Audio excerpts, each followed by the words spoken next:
Hi friends, அனைவருக்கும் வணக்கம் friends. நான் ஃபுல் வீடியோ போட்டே ஒரு 4 நாள், அதாவது சண்டே போட்டதோடு சரி. எனக்கு டைமே கிடைக்கல, அதனால் போட முடியல. ஒரு உங்களுக்கு யூஸ்ஃபுல்லான வீடியோ பாருங்கள். இது வந்து சகப்பு பண்ணாங்கண்ணி. இது போல் நீங்களும் செடி நடுங்க. இதுலேயே வந்து புதினாவும் வச்சுருக்கேன். இப்போ வாங்க வீடியோக்குள்ளே போகலாம். உங்களுக்கு ஒரு டிஃப்ரெண்ட்டாக காட்டுறேன் ஃப்ரெண்ட்ஸ். இது பாருங்கள் எவ்வளோ ஒர்க் பண்ணியிருக்கேன் பாருங்கள். இதெல்லாம் எடுத்து க்ளீன் பண்ணி எல்லாம் பண்ணி தூக்கி போட்டுட்டேன். நேற்று தேவையில்லாத செடிகளெல்லாம் தூக்கி போட்டு எல்லாம் பண்ணிவிட்டு, அடுத்து என்னென்ன பண்ணணும்னு சொல்கிறத நான் எல்லாம் போட்டுட்டு பண்ணிகிட்ருக்கேன் ஃப்ரெண்ட்ஸ். பாருங்கள், இது மாதிரி தேவையில்லாதெல்லாம் தூக்கி போட்டுருங்க. செடியை அப்பப்போ மாற்றி வச்சிங்கன்னா மாடி வந்து ஸ்பாயில் ஆகாது. கீழே அந்த ஈரம் மண் எல்லாம் காத்துன்னு இருக்கும். இதெல்லாம் அந்த செடிங்களை மாடிக்கு வந்து பிரச்சனை. அதனால் நம்ம வந்து அப்பப்போ மாற்றி வேறு இடத்துக்கு மாற்றியும் வைக்கணும். செடிகளை மாற்றியும் வைக்கணும்.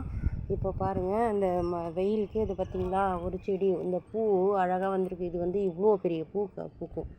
இது எவ்வளோ பாருங்கள், அப்படியே பூத்ததுமே கருகிது. அந்த 7 days ரோஸு நீங்களே பார்த்தீங்க, 1/2 கிலோவுக்கு மேலே ஆச்சு. அது வந்து எப்படி ஆகிட்டு இருக்குன்னு பாருங்கள். இதில் வந்து நிறைய களை செடிகள் இருந்தது. எல்லாத்தையும் பிடுங்கி எல்லாத்தையும் எடுத்துட்டேன். இப்போ இனிமேல் வந்து இதுக்கு தேவையான உரங்கள் வச்சு தனித்தனியாக எடுத்து பாட்டிலேருந்து தனியாக எடுத்துடணும். இந்த வெத்தலை செடி தேவையானதை எடுத்துக்கின்னு மீதி எல்லாம் கட் பண்ணி விட்டு எல்லாம் ப்ரூனிங் பண்ணிட்டோன்னா நல்லா வரும். இந்த பாருங்கள், இப்போ புது தொழில் வந்திருக்கு. இது மாதிரி வரும். இதுவும் பாருங்கள் நல்லா வந்துட்டுருக்கு. சாமந்தி செடி இதில் இருக்கிறதும் ப்ரூனிங் பண்ணி விட்டுட்டு வேறு இடத்துல மாற்றி வைக்கணும். இதுவும் கருப்பாகிட்டுருக்கு பார்த்திங்களா, அதனால் இதையும் க்ளீன் பண்ணி எடுத்து வைக்கணும். இவ்வளோ இருக்குது வேலைங்க. எவ்வளோ கஷ்டப்பட்டு நேற்று செஞ்சேன் ஃப்ரெண்ட்ஸ். இதெல்லாம் செடி வந்து நான் பதியம் போட்டு வச்சுருக்கேன். பார்த்திங்களா, இந்த செடி பதியம் போட்டது. பதியம் வந்து தளிர் வந்து வந்துட்டுருக்கு. இப்போ இதை எடுத்துட்டு இருக்குது பார்த்திங்களா, பதியம் போட போகிறேன். இதை பதியம் எடுத்து போட்டுட்டு இப்போ அந்த வெயில் மழைக்கு அதுவே பதியம் போட்டதுமே நல்லா வந்துடும் அது. இப்போ இதெல்லாம் ப்ரூனிங் பண்ணி விட்டுட்டேன் ஃப்ரெண்ட்ஸ். இதெல்லாம் நல்லா தளிஞ்சு வந்துட்டுருக்கு. இனிமேல் வந்து தளிர் நல்லா வரும். இது முடிஞ்சதும் இந்த 1 2 பூ இருக்கிறதெல்லாம் முடிஞ்சது. இதையும் ப்ரூனிங் பண்ணி விட்டுருவேன். இன்னும் ஒரு 2 நாள் 3 நாள் போனால் சுத்தமாக இந்த செடியில் இருக்கிறது எல்லா கிளையும் ப்ரூனிங் பண்ணிவிடுவேன். தொட்டிங்கெல்லாம் இந்த பக்கம், இந்த தொட்டிங்க இதெல்லாம் எடுத்து வேறு இடத்துக்கு அங்கே மாற்றி வச்சுக்கிறேன். இந்த பாட்டில் எல்லாம் ஒரே இடமா இந்த இடத்துல வச்சுருக்கேன். அப்படி இந்த கத்திரி செடி, கத்தாழை செடி இதெல்லாம் வச்சுருக்கேன். இப்படி தனியாக மாற்றி இந்த இடம் பாருங்கள், இவ்வளோ ஈரமாக இருந்தது. இதை எடுத்துட்டு வேறு இடம் மாற்றி இந்த செடி வச்சுருக்கேன். இந்த மாதுளை செடி, இங்கே வந்து அவரை செடியெல்லாம் இருந்தது. பாருங்கள், காற்றுக்கு கீழே எல்லாம் தள்ளி விட்டுடுச்சு. ஃபுல்லாக காற்றடிக்குது ஃப்ரெண்ட்ஸ். மழை ஏதோ கொஞ்சம் வரும்னு நினச்சேன், ஆனால் மழை வரல, காற்று தான் வந்துட்டுருக்கு. இதை நம்ம நேராக வைக்கணும் ஃப்ரெண்ட்ஸ்.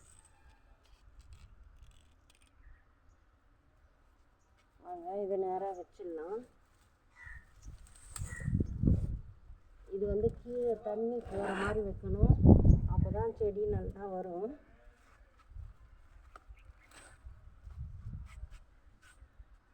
வச்சு இப்போ வந்து நேராக நிறுத்தி வச்சுட்டேன். வச்சு பாருங்கள். இப்போ இது பார்த்திங்களா, ப்ரூனிங் பண்ணி விட்டு ஒரு வாரம் பூத்துது. இப்போ கொஞ்சம் பூ குறைஞ்சிச்சு. எவ்வளோ பூ பூத்துச்சு பார்த்திங்களா, இப்போ கொஞ்சம் குறைஞ்சிச்சு. அதே மாதிரி இந்த செடி அதில் முல்லை செடி இருந்துச்சு. அதை எடுத்து வந்து வேறு பாட்டில் மாற்றி வச்சேன். இதையும் மாற்றி வச்சுட்டேன். பட்டன் ரோஸு வந்துருந்துச்சு, அதையும் மாற்றி இதில் எடுத்து வச்சுருக்கேன். அப்புறம் இது வந்து நாட்டு பன்னீர் ரோஸு. இந்த செடி இது வந்து கொத்தாக பூக்கும். நான் இது செடி நிறைய இருந்தது, எல்லாருக்கும் எடுத்து விற்றுட்டேன். அது மொத்த பேருக்கும் இது அப்படியே முன்னாடி செடி என்னால் பராமரிக்க முடியலன்ட்டு ஒரே ஒரு செடி விடாமல் எல்லாருக்கும் வேணான்ட்டு கொடுத்துட்டேன். அதனால் இந்த செடி கம்மியாக ஒரே ஒரு செடி வச்சுருக்கேன். இப்போது இதை வந்து கட் பண்ணி எடுத்துடணும். இது வந்து வேர் வந்துட்டுருக்கு, இது தழிஞ்சு வந்துட்டுருக்கு. இதை அடுத்த செடியாக நம்ம எடுத்து போட்டு கொடுத்துக்கலாம். இதோ நேற்று தோண்டி பார்த்தேன், இதோ வேர் வந்துடுச்சு. இதுக்கு இது வந்திருக்கு பார்த்தீங்களா. இப்போ எடுத்து இது நட்டுக்கலாம். நம்ம நல்லா பார்த்துக்குங்க. நான் இந்த செடியிலேருந்து அதோ இருக்குது பாருங்கள், இதோட கிளை. இந்த கிளையில எடுத்து இப்படி போட்டேன் பதியம். ஒவ்வொரு பதியமும் நான் உங்கள்கிட்ட காட்டிட்டு தான் பண்ணிகிட்ருக்கேன். அதை பார்த்துக்கோங்க நீங்கள். அது மாதிரி நீங்கள் செய்யுங்க. நீங்கள் ஒரு செடி விடாமல் இது மாதிரி பதியம் போடுறது தான் மெயின். நமக்கு பதியம் போட்டு வச்சோம்னா நம்ம தேவைக்கு போக மற்றவங்க யாருன்னா கேட்டால் கொடுத்துடலாம். ஒரு செடி 100 ரூபா 150 ரூபா, நல்லா குவாலிட்டியான செடி 200 ரூபா கூட விற்கிறாங்க. நான் எல்லாருக்கும் 60 ரூபாய் 70 ரூபா தான் கொடுக்குறேன், கம்மியாக தான் கொடுக்குறேன். நீங்கள் வேணும்னா ஆர்டர் பண்ணிக்கோங்க. கம்மி ரேட்லேயே நான் கொடுத்துட்றேன். வேணும்னா எல்லாருக்கும் இது கேளுங்க. என் வாட்ஸ்அப் நம்பருக்கு மெசேஜ் அனுப்புனீங்கன்னா, அதாவது நான் நம்பர் தரேன், நீங்கள் ஷார்ட்ஸில் கமெண்ட் பண்ணிங்கன்னா நான் உங்களுக்கு வந்து உங்களோட அட்ரஸ் எல்லாம் சொல்லி வாட்ஸ்அப் நம்பர் தரேன். அப்போது நீங்கள் கேட்டிங்கன்னா அப்போ வந்து நீங்கள் பார்த்து போட்டு அனுப்புங்க. நான் வந்து இந்த மாதிரி செடியெல்லாம் அனுப்புகிறேன். எல்லா செடியும் நிறைய இருக்குது. எல்லாம் ஒரு சேர இதெல்லாம் க்ளீன் பண்ணிவிட்டு இதெல்லாம் எடுத்து வச்சு உங்கள்கிட்ட காட்டுறேன். அப்போ வந்து எவ்வளோ செடி வச்சுருக்கேன்னு உங்களுக்கே தெரியும். அப்போ வந்து நீங்கள் தேவைன்றதை ஆர்டர் பண்ணிக்குவீங்க. பாருங்கள், இதெல்லாம் பாருங்கள் செம்மையாக வந்துட்டுருக்கு. இதை நிறைய உங்கள்கிட்ட சொல்லிட்டேன், எக்கச்சக்கமாக வந்துட்டுருக்கு. திருப்பியும் பாருங்கள், இந்த பூ இதோ திரும்பவும் தளிர் வந்துட்டுருக்கு. இதெல்லாம் வரும், நல்லா வரும் பூ. நீங்கள் வந்து இது வந்து உங்களுக்கு ஒரு மோட்டிஃபிகேஷனாக இருக்கணும். நீங்கள் வந்து இது மாதிரி செய்யணும். நம்ம வீட்டில் நம்மளே எல்லாம் தேவையானது வீட்டிலன்றது மாடி தோட்டம் வச்சு ஈஸியாக வளர்க்குறோம் பார்த்தியா, அது மேட்ரு உங்களுக்கு. அந்த விஷயம் நல்லா நீங்கள் தெரிஞ்சுக்கணும். நீங்கள் வந்து சும்மா ஒரு பாட்டில் மண் கொட்டி, அது கொஞ்சம் கஷ்டம் இருக்கும், இல்லாது இல்லை. அந்த கஷ்டத்தை நம்ம பட்டு செஞ்சோம்னா, இது பாருங்கள் மாதுளை என்ன பண்ணுவேன் நான், இந்த அணிலா என்னான்னு தெரியல, செஞ்சு போட்டோம்னா இந்த மாதிரி எல்லாத்தையும் பண்ணி விட்டுட்டு போயிட்டுங்க. இதுக்கு கொஞ்சம் இனிமேல் தான் உரம் வச்சு நல்லா கொத்தி விட்டோம்னா இது மாதிரி நல்லா காய்க்கும். அணில் சாப்பிட்டுருக்கு. சரி, ஏதோ ஒரு உயிரினம் சாப்பிட்டு உயிர் வாழட்டும், அது நமக்கு நன்மையாக இருக்கும். அது இந்த மாதிரி நல்லா தளிர் வர்ற செடியை நீங்கள் வச்சுக்கோங்க. எதையுமே பண்ணாதீங்க. அந்த கத்திரி செடி இதில் வந்து எந்த இதுவும் இல்லை, பூச்சி கீச்சி எதுவும் இல்லை. இதை வச்சுக்கலாம் நம்ம. இது மாதிரி வச்சுக்கோங்க. மீதி எல்லாத்தையும் எடுத்து போட்டுருங்க. இதையும் பரவாயில்ல, இது வேறு ஒரு பாட்டில் வச்சுங்க. பூ வந்துட்டு இருக்குது, இதை அப்படியே எடுத்து இது பண்ணிக்கலாம். இது பாருங்கள், சுத்தமாக கட் பண்ணி ப்ரூனிங் பண்ணி விட்டுருக்கேன். இது எப்படி வரப்போகுதுன்னு நீங்களே பார்ப்பீங்க. கொஞ்சம் தான் அதாவது மாட்டுச்சாணம் எடுத்துகிட்டு வந்து வச்சுருக்கேன். அது நல்லா தழிஞ்சு வந்த பிறகு இன்னும் கொஞ்சம் போடலாம். எனக்கு டைம் இல்லை, எடுத்துகிட்டு வந்து போடுவேன் இன்னும் கொஞ்சம். இது இந்த மாதுளை செடியை தனியாக எடுத்துடலான்னா இது முடியாது, எவ்வளோ பெருசாக வளர்ந்துட்டுருக்கு. அது ஒரு பக்கம் கிடந்து போட்டோம் அப்படின்னு சொல்லிட்டு விட்டுட்டு அதிலே இதை வச்சு இன்னும் கொஞ்சம் உரம் போட்டுடலாம். போட்டால் அது சரியாக தழிஞ்சு வரும். ட்ராகன் ஃப்ரூட்டு சொல்கிறேன் பார்த்தீங்களா, அது வருது பாருங்கள். விற்கிறேன்னு சொல்கிறேனே, இது மாதிரியே நிறைய வச்சுருக்கேன் நான். ஒரு ஆள் இது இங்கேயும் பதியம் போட்டு வச்சுருக்கேன், எல்லா இடத்துலையும் பதியம் போட்டு வச்சுருக்கேன். அதுலேருந்து முல்லை செடிங்க அதோ எடுத்து இந்த நேற்று தான் பதியம் போட்டு வச்சேன். இது வந்து தேவையில்லாத செடிங்க, அதெல்லாம் தூக்கி போட்டுட்டேன். வெயில் வந்தாலும் இதெல்லாம் தேவையில்லாத எடுத்து போட்டுடலாம்.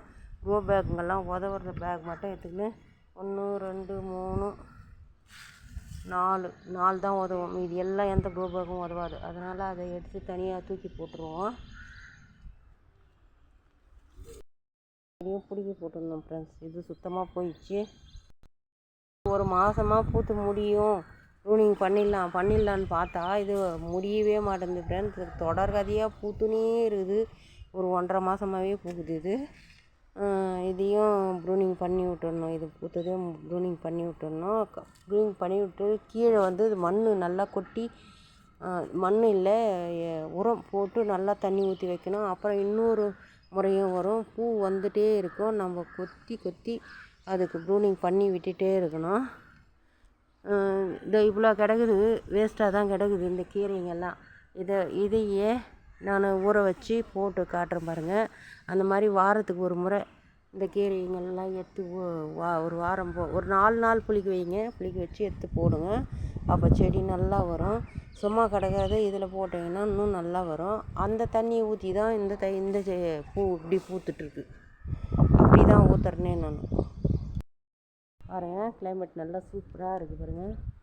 அந்த மலை எல்லாம் எவ்வளோ அழகாக இருக்குது பாருங்கள். எங்கள் வீட்டை சுற்றி எவ்வளோ பில்டிங் எல்லாம் சூப்பராக இருக்குது பாருங்கள். இது பாருங்கள். அவ்வளோதான் ஃப்ரெண்ட்ஸ். இப்போ இனிமேல் இதெல்லாம் க்ளீன் பண்ண போகிறேன். ஒன்று ஒன்றா உங்கள்கிட்ட காட்டுறேன். காட்டிட்டு செடிங்க வைக்கிறது அப்பப்போ நான் வீடியோ போடுவேன், தவறாமல் பார்த்துக்குங்க. உங்களுக்கு யூஸ்ஃபுல்லாக இருக்கும். இந்த பாருங்கள், இதெல்லாம் எடுத்து எல்லாம் க்ளீன் பண்ணிட்டு மாடியை எப்படி வச்சுக்கணுன்றதெல்லாம் நான் உங்கள்கிட்ட சொல்கிறேன். அது மாதிரி பண்ணிக்கோங்க. தொடர்ந்தும் நம்ம மாடி மேலே இந்த மாதிரி குப்பைங்க நிறைய இதுவங்கெல்லாம் போட்டு வச்சுனே இருக்கக்கூடாது. அதனால் இப்படி செய்யுங்க அப்படின்றதுக்காக உங்கள்கிட்ட சொல்கிறேன் நான். இதெல்லாம் இந்த இடத்துல குப்பையோ எல்லாம் இந்த ஈரமாக இருக்குது, இது தொடர்ந்து ஈரமாகவே இருக்கக்கூடாது பில்டிங்கு. அதனால் இதெல்லாம் மாற்றி மாற்றி வச்சோம்னா தான் க்ளீனாக வரும். அதனால் நமக்கும் சுத்தமாக இருந்துச்சுன்னா இந்த இடத்துல உட்காந்தாவே அவ்வளோ ஒரு சந்தோஷமாக இருக்கும் ஃப்ரெண்ட்ஸ். இதை பாருங்கள், சூப்பராக தழிஞ்சு வந்திருக்கு. இந்த வருஷம்தான் நான் இதை எடுத்து யூஸ் பண்ணிக்க போகிறேன். இந்த ஜாதி மல்லிகை கட்டிங் மூலிமா பண்ணுறதுக்காக செஞ்சிட்ருக்கேன் ஃப்ரெண்ட்ஸ். அதை பண்ண போகிறேன் இந்த வருஷம். நிறைய மாடி தோட்டத்துலேருந்து மாற்ற போகிறேன். அதை நீங்கள் பாருங்கள். என்னென்ன மாற்றுறேன்னு உங்களுக்கே தெரியும். அந்த மாதிரி நீங்களே மாற்றிக்கோங்க. இனிமேல் இந்த செடிங்களுக்கெல்லாம் எந்த உரமும் இப்போ எதையும் நான் கொடுக்கல. அதனால் செடிங்கெல்லாம் கொஞ்சம் இதுவாக இருக்குது. இனிமேல் உரம்லாம் கொடுக்கும்போது தான் செடிங்கெல்லாம் நல்லா தழிஞ்சு வரும். Thank you friends. வீடியோ பிடிச்சா லைக் பண்ணுங்கள், ஷேர் பண்ணுங்கள், கமெண்ட் பண்ணுங்கள், சப்ஸ்கிரைப் பண்ணுங்கள். ஃப்ரெண்ட்ஸ் அண்ட் ஃபேமிலிக்கு என்னோடய வீடியோவை ஷேர் பண்ணுங்கள். இந்த நாள் இனிய நாள் அமைய வாழ்த்துக்கள். கனகாமரம் பார்த்தீங்களா, தெரியுதுங்களா உங்களுக்கு? எங்கேருந்து கீழே கனகாமரம் அது இருக்குது பாருங்க. கனகாமரம் நல்லா வந்துட்டுருக்கு, அந்தாண்டியும் வந்துட்டுருக்கு. மாடி தோட்டம் இந்த லெவலில் இருக்குது இப்போத்துக்கு. நீங்கள் என்ன பண்ண போகிறீங்கன்னு தெரியாது. பாருங்கள், நான் என்ன பண்ணி நீங்கள் என்ன பண்ண போகிறேன், நான் என்ன பண்ணி அதை சரி பண்ண போகிறேன்னு தெரியாது. ரொம்ப கஷ்டமாக இருக்குது. என்ன பண்ணுறதுன்னு தெரியல. இந்த பாட்டு போயிடுச்சு, ஆனாலும் செடி நல்லா இருக்குது. அதனால் இதை நம்ம மாற்றிட்டு வேறு ஒரு செடியில் வைக்கணும். இல்லை அது அந்த பாட்டு இருக்கிற வரைக்கும் அந்த செடி இருந்துட்டு போட்டோன்னு விட்டுலாம். அப்படி விட்டோம்னாலும் நமக்கு யூஸ் தான். அதுக்காக நம்ம ஒரு உழைப்பும் இல்லை. செடி இருக்கிற வரைக்கும், அந்த பாட்டு இருக்கிற வரைக்கும் செடி இருந்துட்டு போட்டோம், காய்க்கிற வரைக்கும் காய்க்கிட்டோம், யூஸ் ஆகும் இல்லை? அந்த மாதிரி பார்த்துக்கலாம்.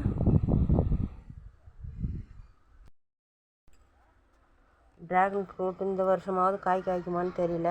நிறைய தழிஞ்சு இந்தாண்டி கொடி மோதி கீழெல்லாம் வந்துட்டுருக்கு. இதுக்கு சரியான பந்தல் போடலை ஃப்ரெண்ட்ஸ். அதனால் இது இந்த மாதிரி போயிட்டுருக்கு. இதுக்கு சரி பண்ணி நல்லா ஒரு பந்தல் போடணும். கத்திரி செடி நாற்று விட்டுருக்கேன், அதான் வந்துட்டுருக்கு பாருங்கள்.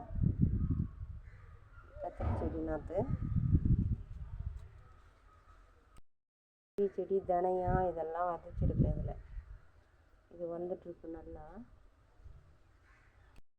மிளகா கீழே விதைச்சிருக்கேன். கீழே மிளகா வந்துச்சுன்னா கத்திரியும் இந்த வருஷம் மிளகா தான் என்னோடய ஆசை நிறைவேறணும்னு பார்த்துக்கோங்க. கத்திரி செடியை விட மிளகா செடி தான் நிறைய வைக்கணும்னு நான் நினைக்கிறேன். ஏன்னா அது நமக்கு நிறைய காய்ச்சாலும் யூஸ் ஆகும். கத்திரி செடி ஒரு நிறைய 4 கிலோ 5 கிலோ காய்ச்சாலும் அது யூஸ். அடுத்தவங்களுக்கு கம்மியாக கேட்குறாங்க, நம்ம உழைச்சி எடுத்துன்னு போய் எதுக்கும் உதவாமல் கம்மியாக கொடுக்குறது, நம்ம தேவைக்கு மட்டும் வச்சுக்கின்னு மிளகா செடியை நட்டுக்கலாம். நம்ம அது காஞ்சாலும் யூஸ் ஆகும் எத்தனை வருஷம்னாலும். போல் செய்யுங்க. பாருங்கள், கொய்யாக்காவாக வீடியோ போட்டால் ஒன்றுமே இல்லாமல் போச்சு. இப்போ கொத்து கொத்தாக கொய்யாக்காய் காய்ச்சிட்ருக்கு பாருங்கள். பாருங்கள் கொய்யா எவ்வளோ இருக்குது. அதே போல் பப்பாளியும் பாருங்கள். அங்கே கொய்யாக்காய் செம்மையாக கொய்யாக்காய் ஆகுது. கொஞ்சம் ஒரு ஒரு மாதிரி கஷ்டமாக இருந்துச்சுன்னா அந்நேரத்துக்கு வந்து ஒரு 10 மணி ஆனாலும் 1 மணி ஆனாலும் நைட்டில் வந்து பறித்து ஒரு கொய்யாக்காய் சாப்பிட்டு போய் பார்த்தோம்னா தூக்கம் நல்லா வரும். அந்த மாதிரி இருக்கும் எனக்கு. அந்த மாதிரியெல்லாம் யூஸ் பண்ணிக்கிறேன் கொய்யாவை. பாருங்கள், எல்லாம் வந்துட்டுருக்கு கொய்யா. எந்த ஒரு சின்ன தளிர் வந்தாலும் கொய்யா வந்துட்டுருக்கு. எங்கள் செடியில் கொய்யாக்காய்க்கு பஞ்சமே இல்லை ஃப்ரெண்ட்ஸ். அவ்வளோ கொய்யா செடி வந்துட்டுருக்கு.